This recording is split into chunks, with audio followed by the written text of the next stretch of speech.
오늘 우리에게 주시는 말씀은 이사야 53장 1절부터 9절까지 말씀입니다. 제가 가지고 있는 성경, 구약성경 1033쪽입니다. 우리가 전한 것을 누가 믿었느냐? 여호와의 팔이 누구에게 나타나느냐?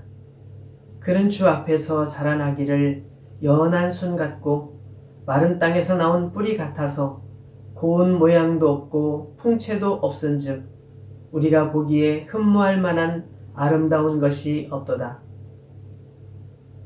그는 멸시를 받아 사람들에게 버림받았으며 간고를 많이 겪었으며 질고를 아는 자라. 마치 사람들이 그에게서 얼굴을 가리는 것 같이 멸시를 당하였고 우리도 그를 귀히 여기지 아니하였도다. 그는 실로 우리의 질고를 지고 우리의 슬픔을 당하였거늘 우리는 생각하기를 그는 징벌을 받아 하나님께 맞으며 고난을 당한다 하였노라. 그가 찔림은 우리의 허물 때문이요 그가 상함은 우리의 죄악 때문이라. 그가 징계를 받음으로 우리는 평화를 누리고 그가 채찍에 맞음으로 우리는 나음을 받았도다. 우리는 다 양 같아서 그릇 행하여 각기 제 길로 갔거늘 여호와께서는 우리 모두의 죄악을 그에게 담당시키셨도다. 그가 곤욕을 당하여 괴로울 때에도 그의 입을 열지 아니하였으며 마치 도수장으로 끌려가는 어린 양과 털 깎는 자 앞에서 잠잠한 양같이 그의 입을 열지 아니하였도다. 그는 곤욕과 신문을 당하고 끌려갔으나 그 세대 중에 누가 생각하기를 그가 살아있는 자들의 땅에서 끊어짐은 마땅히 형벌받을 내 백성의 허물 때문이라 하였으리요. 그는 강포를 행하지 아니하였고 그의 입에 거짓이 없었으나 그의 무덤이 악인들과 함께 있었으며 그가 죽은 후에 부자와 함께 있었도다. 아멘. 오늘은 교회 절기로 볼 때 고난주일 또는 종려주일이라고 부르는 날입니다. 이 종려주일이라는 말은 예수님께서 어린 나귀를 타고 예루살렘 성을 들어가실 때 많은 사람들이 손에 종려나무 가지를 들고 나와서 예수님을 환영했다 하는 데서 종려주일이라고 부르는 것입니다. 이 종려나무는 우리가 잘 아는 대로 대추야자 아시죠? 다트라고도 하죠. 대추야자 나무를 가리켜서 종려나무라고 말합니다. 요한복음에 보면 다른 복음서와는 달리 성경에 기록되지 않은 다른 부분에 기록되지 않은 것을 좀 자세하게 적는 경향들이 있는데요. 이 종려나무 역시 마찬가지입니다. 마태복음이나 마가복음 같은 경우는 보면 예수님께서 예루살렘에 들어가실 때 많은 사람들이 벤 나뭇가지를 들고 나와서 예수님을 환영했다.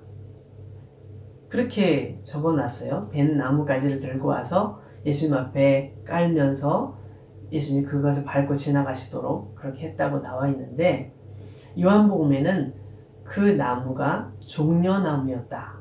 이걸 보여주고 있습니다. 제가 한번 읽어볼까요? 요한복음 12장 13절 말씀인데 종려나무 가지를 가지고 맞으러 나가 외치되 호산나 찬송하리로다.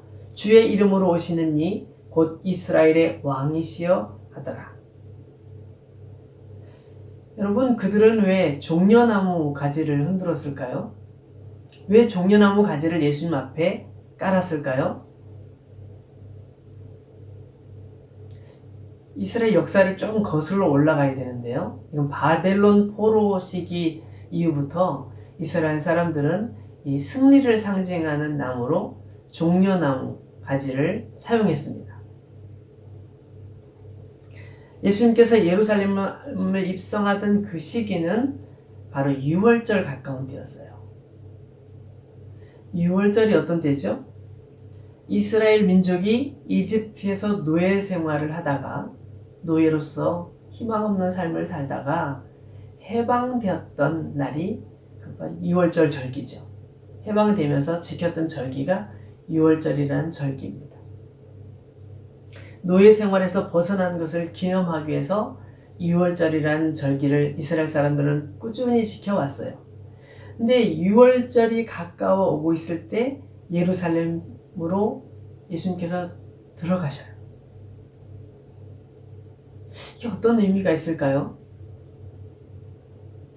당시 예수님께서는 아주 유명한 분이셨습니다. 우리가 잘 아는 대로 보리떡 5개와 물고기 2마리를 가지고 거기에 많은 사람들, 약 5,000명, 물론 여자와 어린 아이들을 뺀 숫자라고 우리는 생각하고 있는데 5,000명 되는 그런 사람들이 그것을 배불리 먹고 12바구니가 남는 사건이 벌어지죠. 그때 5,000명이라는 사람들, 최소 5,000명의 사람들이 거기에 모여 있었습니다. 그런가 하면 보리떡 7개와 물고기 2마리를 가지고 또 많은 사람들을 먹였는데 거기도 보면은 여자와 어린 아이들을 제외한 사람의 숫자가 4,000명이었다라고 기록하고 있습니다. 이 5,000명, 4,000명이라는 숫자는 오늘날의 수로 따져도 절대 작은 수가 아니죠. 굉장히 많은 사람들이 모인 집회였습니다. 그 당시에 예수님께서 이렇게 많은 사람들을 모이는 집회를 인도하셨다는 것이죠. 예수님께서 그 모인 사람들에게 행하신 일들도 놀라운 일들이었습니다. 병든 사람의 병을 고쳐주시든지, 귀신 들린 사람의 귀신을 쫓아주시든지, 마음 상한 사람들을 위로해 주시든지, 예수님께서 많은 사람들을 격려하시고 위로하시면서 또 하나님 말씀을 가르치기도 하셨습니다. 그 당시에 하나님 말씀에 대해서 누구보다 잘 안다고 하던 서기관이나 바리새인이나 제사장들, 그들이 예수님 앞에서 정말 어쩔 줄 몰라 할 만큼 예수님께서는 말씀으로 그들을 잘 가르쳐 주시고 또 말씀을 가지고 자랑하는 사람들의 입을 닫으셨습니다. 그런데 그 예수님께서 6월절 맞춰서 예루살렘으로 올라가신다? 굉장히 놀라운 일이 벌어지고 있다고 사람들은 생각했습니다. 오병이어의 사건 때 사람들이 예수님께서 주시는 떡과 또한 포도주를, 떡과 물고기를 먹고 나서 사람들이 생각했습니다. 예수님을 왕으로 세워야 되겠구나. 예수님께서 원하지 않으셔도 억지로라도 우리가 왕으로 세워야 되겠구나. 이렇게 생각하는 그 움직임들이 있었거든요. 근데 지금 예수님께서는 엄청난 인기를 얻고 계신 상황이에요. 예수님께서 예루살렘으로 올라가시는 것은 어떠한 사인이 있을 거야. 사람들은 그렇게 생각하면서 사람들은 구름대같이 예수님께로 몰려들었습니다. 자기 옷을 벗어서 예수님 발 앞에 펼쳐놓는 사람들도 많이 있었고요. 또 종려나무 가지를 예수님 앞에 펼쳐놓는 사람도 많이 있었습니다. 무슨 의미가 있을까요? 사람들은 예수님에 대한 기대가 크다는 것이죠. 예수님을 통해서 로마를 대항해서 다시 한번 로마에서부터 자유케 하는 그런 왕이 바로 예수님일 거야 라는 그런 마음속에 심증들을 가지고 있었던 것이죠. 이것은 예수님의 제자들도 마찬가지였습니다. 예수님, 우리의 왕이 되어 주십시오. 우리를 다스려 주십시오. 예수님께서 우리의 왕이 되신다면 우리는 두려울 게 없습니다. 우리는 부러울 게 없습니다. 그들은 그런 마음으로 예수님을 모시고 예루살렘으로 올라가고 있었던 거죠. 조금 전에 우리가 읽었던 요한복음 12장 13절 말씀에 보면 호산나 찬송하리로다 주의 이름으로 오시는 이 곧 이스라엘의 왕이시여 하더라. 이렇게 나와 있죠. 호산나라는 말은 우리를 구원하소서 그런 뜻이에요. 그런데 그 뒤에 가면 주의 이름으로 오시는 이 곧 이스라엘의 왕이시여 라고 예수님을 부르고 있습니다. 이미 그들 마음속에 예수님은 왕이신 거예요. 어떤 왕? 로마의 속박으로부터 로마의 식민지로부터 벗어나게 해줄 우리의 유일한 희망 예수님이신 거죠. 그들 마음속에 이미 예수님이 왕이 계신지도 몰라요. 하지만 예수님께서는 단순하게 이스라엘이라는 나라를 회복하기 위해서 오신 분이 아니셨죠. 저와 여러분을 포함한 온 인류가 갇혀있는 죄와 사망의 감옥에서 우리를 구원하시고 영원한 승리를 얻게 하시기 위해서 하나님의 자녀가 되게 하기 위해서 새롭게 살 수 있는 새 생명을 얻게 하시려고 오신 분이셨어요. 그리고 이것을 이루기 위해서 꼭 필요한 것이 바로 예루살렘으로 올라가시는 것이었습니다.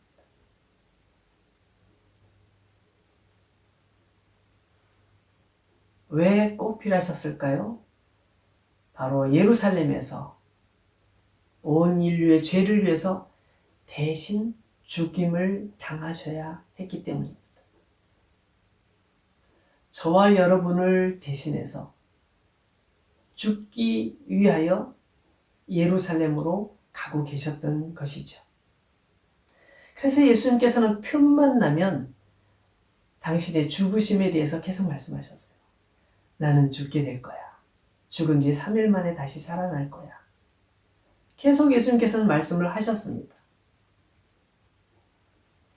요한복음 12장 24절 말씀을 보면 내가 진실로 진실로 너희에게 이르노니 한 알의 밀이 땅에 떨어져 죽지 아니하면 그 한 알 그대로 있고 죽으면 많은 열매를 맺느니라.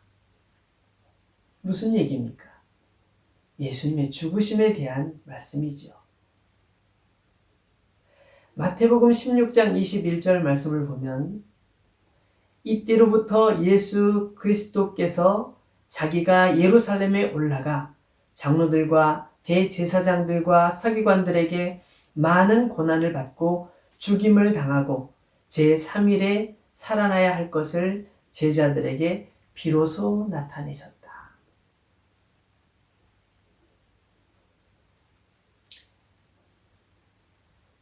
예수님께서는 틈만 나면 제자들에게 당신의 죽으심에 대해서 말씀해 주셨습니다. 제자들이 그 얘기를 주목하여 들었을까요? 아니죠. 듣기 싫어했습니다. 누가 고난을 좋아해요? 제자들은 그런 말을 마음속에 담아두고 싶어 하지 않았습니다. 빨리 잊어버리고 싶어 했습니다. 그러나 예수님께서는 주일날 사람들의 환영을 받으면서 홀로 십자가의 길을 걸어가고 계셨던 거죠. 사람들은 모두 다 왕이 될 거라고 생각하고 유대인의 왕이 될 거라고 생각하고 예수님을 환영하고 있을 때 예수님 당신께서는 죽음을 준비하며 죽음을 향하여 예루살렘을 올라가고 계셨던 것입니다.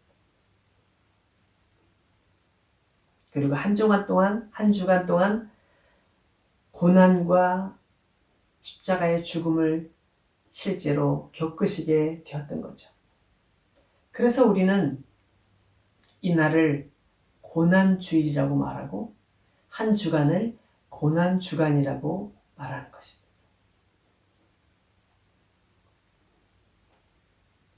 오늘 우리가 읽은 이사야서 53장은 우리가 매년 최소한 한 번 이상은 정독하는 내용입니다. 언제죠? 네, 맞습니다.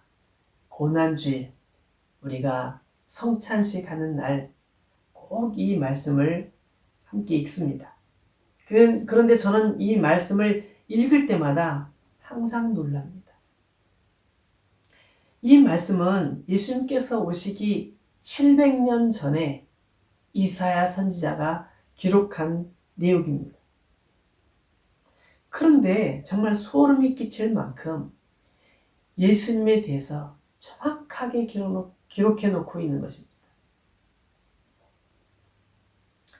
마치 이사야 선지자가 예수님 바로 앞에서 예수님의 모습을 보면서 적어 놓은 것처럼 그렇게 예수님의 모습을 그대로 적는 것처럼 착각할 만큼 정확한 예수님의 모습을 묘사하고 있습니다.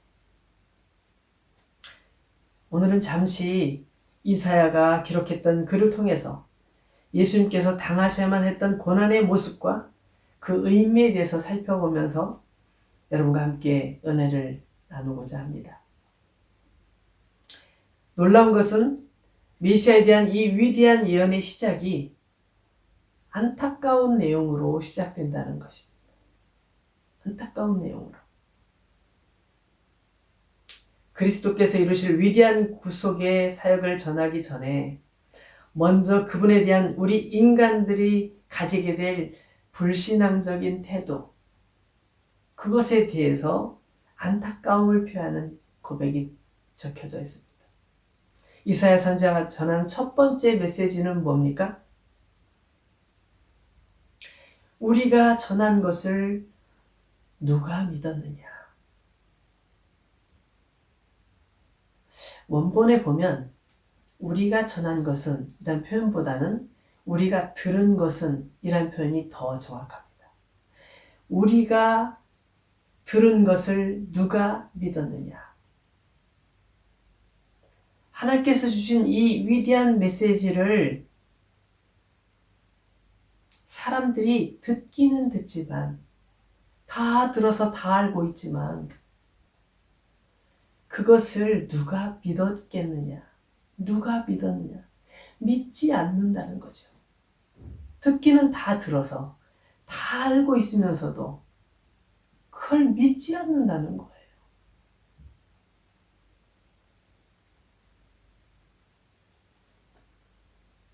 그 말씀을 믿었더라면 어떻게 예수님을 죽음으로 몰고 갈 수 있었겠습니까? 그렇죠? 예수님 당시 유대인들도 이 말씀을 아주 잘 알고 있었다고 합니다. 이사야 53장. 자주 듣고 암송까지 하고 있었던 말씀이라고 합니다. 그들은 왜 이 말씀을 자주 듣고 외우고 있었을까요? 이 말씀이 이스라엘 민족을 구원할 메시아, 하나님의 종, 메시아에 관한 말씀이라는 것을 그들은 잘 알고 있었기 때문이죠. 그런데 그들은 자신들 곁에 오신 메시아를 대하면서도 그 말씀을 적용하지 못했습니다. 여러분, 우리가 하나님의 말씀을 많이 읽고 말씀에 대해서 잘 아는 거 너무너무 중요한데 알고 그 말씀을 잘 아는 것보다 더 중요한 것은 그것을 삶 속에 적용하는 것입니다. 우리가 하나님 말씀 한 구절을 알면 그 한 구절을 삶 속에 적용할 수 있어야 됩니다. 그 삶 속에, 내 삶 속에서 그 말씀이 적용되지 않는다면 그 말씀은 나와는 거리가 먼 말씀이 되는 것이죠. 예수님 당시의 유대인들의 모습처럼 말입니다. 여러분들 지난주에 큐티 하신 분들은 잘 아시겠지만 마가복음 12장 말씀을 보면 예수님께서 어떤 포도원 주인 이야기를 해주십니다. 비유로 말씀하시는 거죠.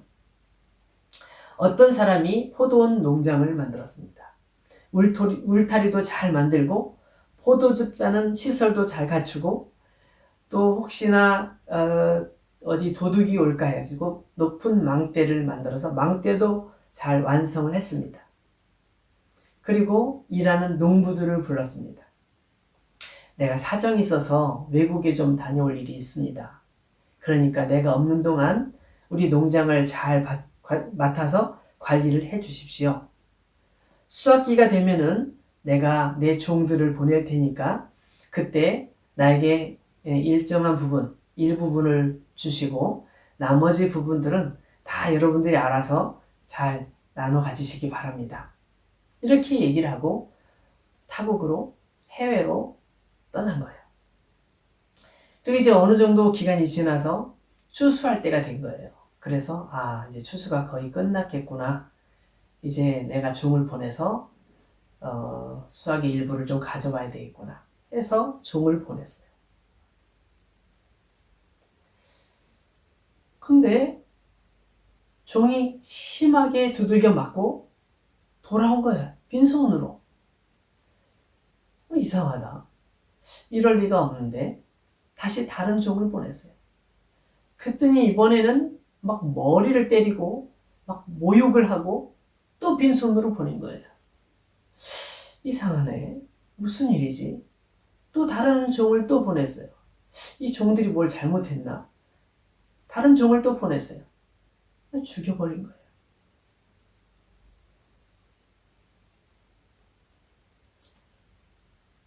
이 포도농장 주인은 또 다른 사람을 보내고 또 다른 사람을 보내고 또 다른 사람을 보냈는데 어떤 사람은 또 맞고 오고 어떤 사람은 또 죽임을 당하고 모욕을 당하고 오고 계속 그러는 거예요. 그래서 마지막으로 이 농장 주인은 내 사랑하는 아들을 보내야 되겠구나 결심을 합니다.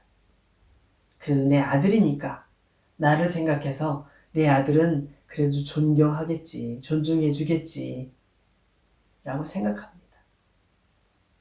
근데 이때 농부들의 진심이 드러나게 되죠. 오, 아들이야.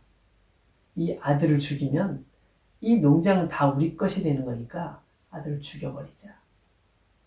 아들을 죽였다는 거예요.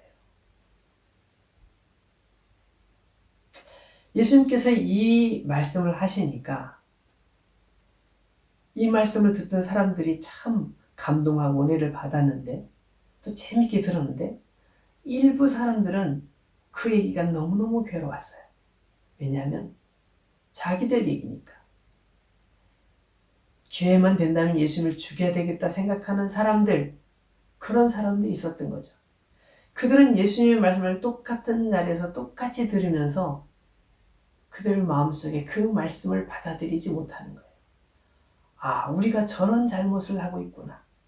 하나님께서 보내주신 하나님의 아들을 우리가 죽이려고 했구나.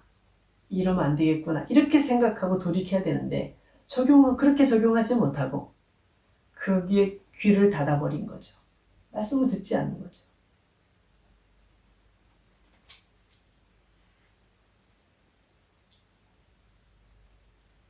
우리는 항상 우리 자신에게 던져야 할 질문이 있습니다. 나는 예수님을 누구라고 하는가? 나는 예수님을 누구라고 생각하는가? 여러분은 예수님을 누구라고 생각하십니까?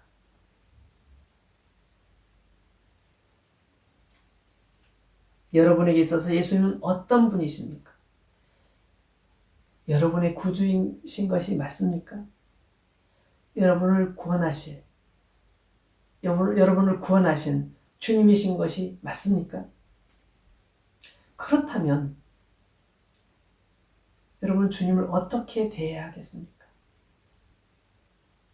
주님을 어떻게 섬겨야 하겠습니까? 이사야가 전하는 예수님의 모습은 어떤 모습인지 좀 더 살펴보겠습니다.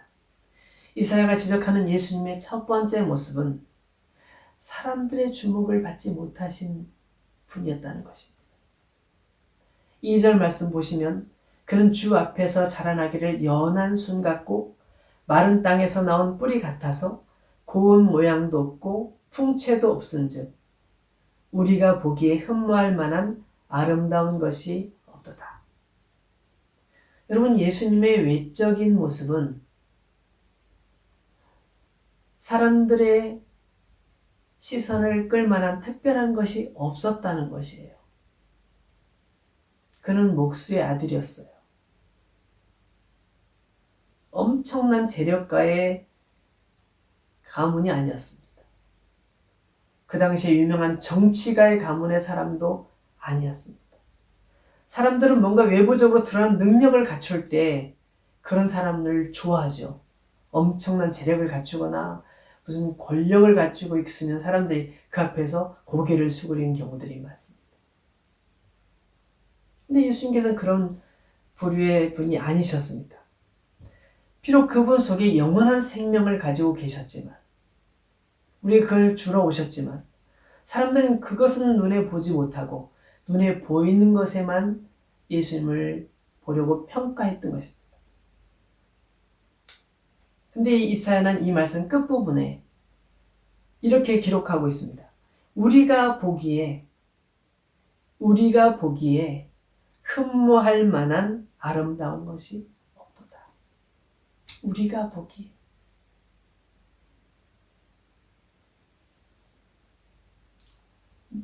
무슨 얘기죠?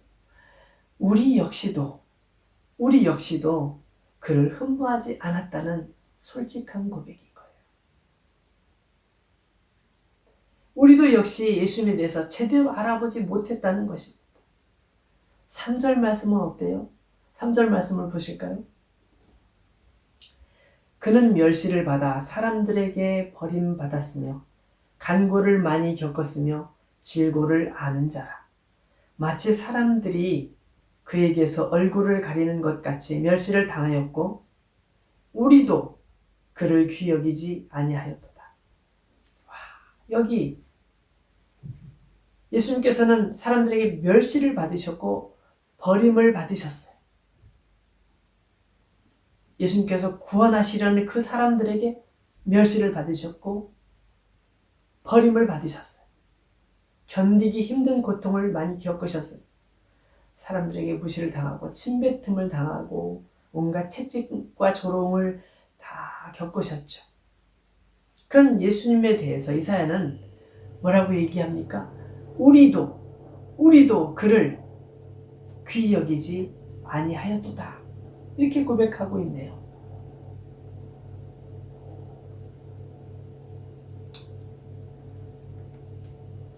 그럼 예수님께서 재판받으실 때 베드로는 어디 있었습니까? 멀찍이 떨어져서 예수님과 연관성을 극구 부인하면서 나는 그 사람 몰라요. 난 몰라요. 3번씩이나 부인하면서 배신하면서 멀찍이 떨어져 있었죠. 예수님께서 체포당하셨을 때 모두 다 도망쳤다고 성경은 기록하고 있어요. 모두 다 도망쳤어요. 자기 목숨을 구하기 위해서 예수님을 배신하고 모두 다 도망을 쳤어요. 여러분, 우리는 어떻습니까? 우리는 더 나은 사람일까요? 예수님께서 당하시는 고난이 우리를 위한 고난이셨음에도 불구하고 이사야가 한 말이 틀리지 않아요. 우리도 그를 귀히 여기지 않을 때가 얼마나 많아요. 그분의 말씀을 귀히 여기지 않을 때가 얼마나 많아요. 그분의 뜻을 따르지 않을 때가 얼마나 많습니까?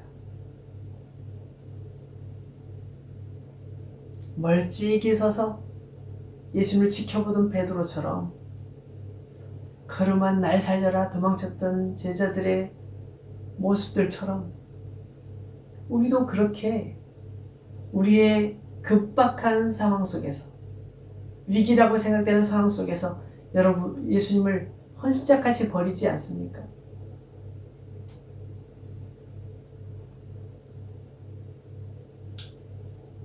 예수님께서는 오른손이 하는 일을 왼손이 모르게 해라. 이런 말씀 하신 적 있어요? 오른손이 하는 일을 왼손이 모르게 해라. 근데 여러분, 우리는 우리가 하는 일들을 누가 좀 알아줬으면 해요. 예수님께서는 그렇게 말씀하셨지만 그래 내가 한 게 있는데 내가 얼마나 애썼는데 내가 당신들을 위해서 얼마나 고생했는데 내 돈이 얼마나 많이 들어갔는데, 내가 그것 때문에 시간을 얼마나 많이 뺏겼는데, 그걸 몰라줘. 말 한마디라도 해주면 천냥빚 갚는다는데 말 한마디도 못하니? 우리는 그렇게 서운한 마음을 가지고 서운함을 드러낼 때가 있어요. 예수님께서는 우리를 위해서 온갖 멸시와 천대를 다 받으셨는데 우리는 조그만 멸시와 천대를 받아도 견디지 못해하고 억울해하고 잠을 이루지 못할 때가 있어요.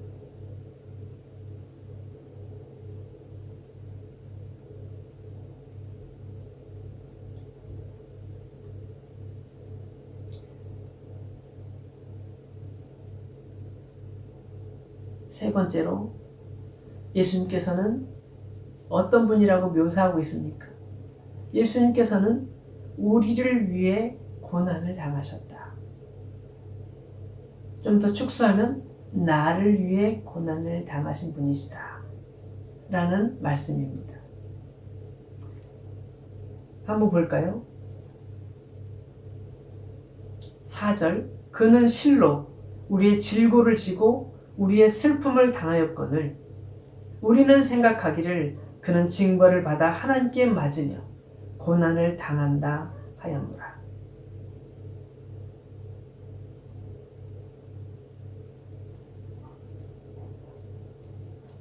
예수님은 정말로 우리의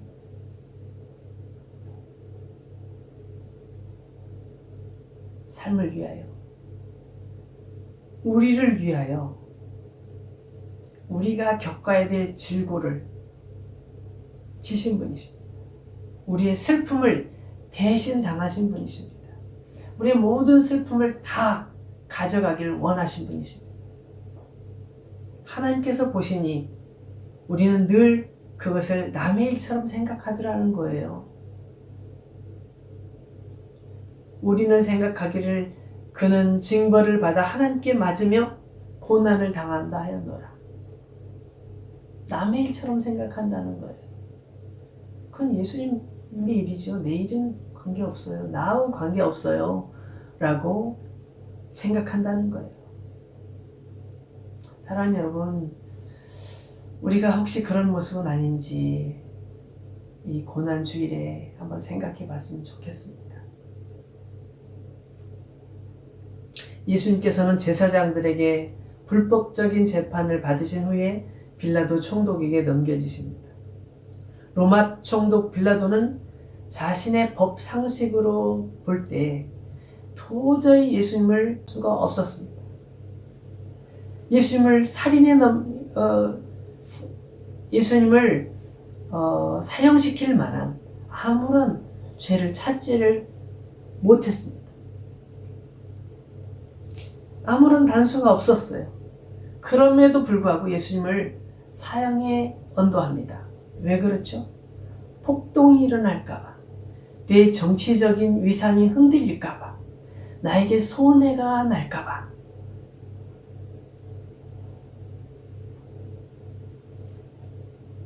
그래서 진짜 죄인이었던 바라바라는 사람을 무죄라고 석방해주고 대신 예수님을 십자가에 못 박으라고 명령을 내리게 됩니다.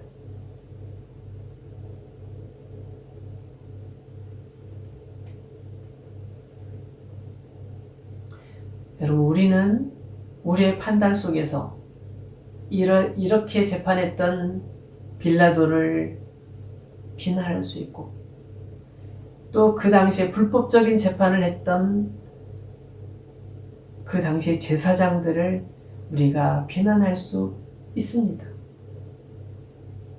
근데 하나님께서는 그게 아니라고 말씀하십니다. 하나님께서는 아니야. 그것이 아니야.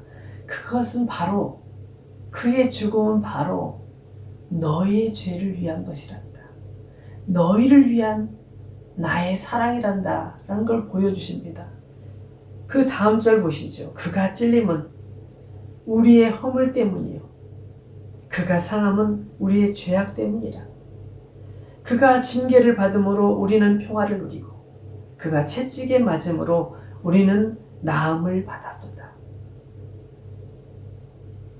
이사야는 얘기합니다. 예수님께서 채찍에 맞으시고 징계를 받으신 것은 무엇 때문이지?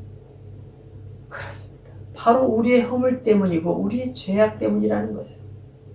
우리의 허물 때문에 그는 찔림을 당하셨고 우리의 죄악 때문에 그가 상함을 입으셨다는 거예요.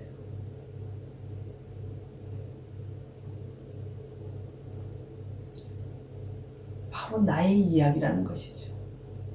예수님의 이 고난은 누구 얘기다? 바로 나의 이야기다. 우리의 이야기다. 이사야는 그렇게 이야기하고 있는 것입니다.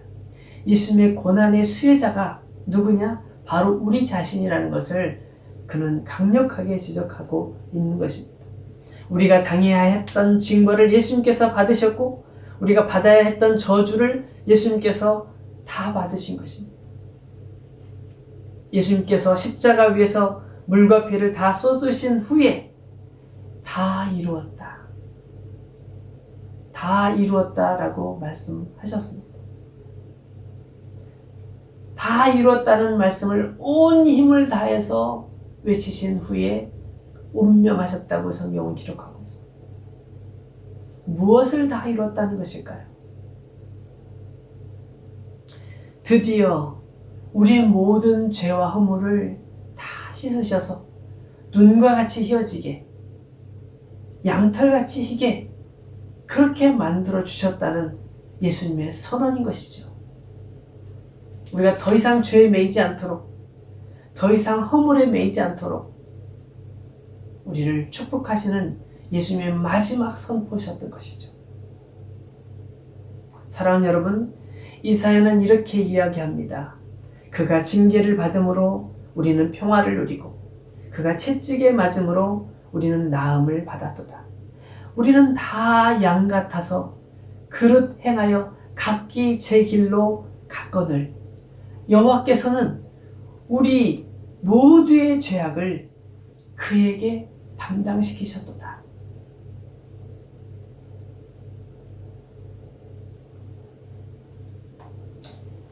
예수님의 고난의 결과를 우리가 누리는 것입니다.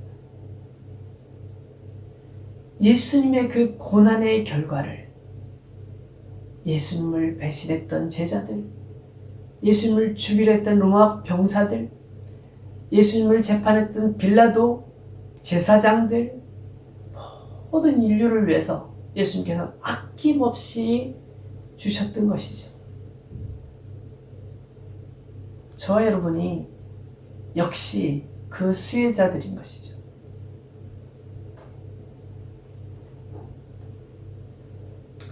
사랑하는 여러분, 저는 여기다 더 이상 무슨 설명을 붙이기가 힘듭니다. 더 이상 이 말씀에 뭘 설명을 붙이겠습니까? 하나님의 사랑이 예수 그리스도를 통해서 우리에게 축복으로 전해져 옵니다. 저와 여러분을 향한 끝없는 사랑이, 아버지의 사랑이 우리의 마음에 메아리 쳐오는데 우리에게 무엇이 더 필요합니까? 아버지의 사랑이 우리 가운데 이렇게 풍성한데 이 고난 주일에 우리는 무엇을 생각하는 것이 옳습니까?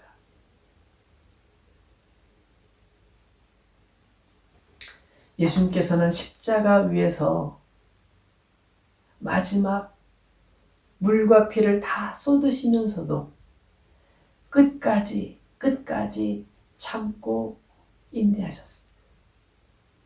우리가 세상을 살아가면서 어떤 상황 속에서도 어떤 어려움 속에서도 끝까지 포기하지 않아야 될 이유가 여기 있는 것입니다. 주님께서도 우리를 위해서 끝까지 참으셨기 때문입니다. 7절 말씀 보시죠. 그가 곤욕을 당하여 괴로울 때 그의 입을 열지 아니하였으며 마치 도수장으로 끌려가는 어린 양과 털 깎는 자 앞에서 잠잠한 양같이 그의 입을 열지 아니하였도다.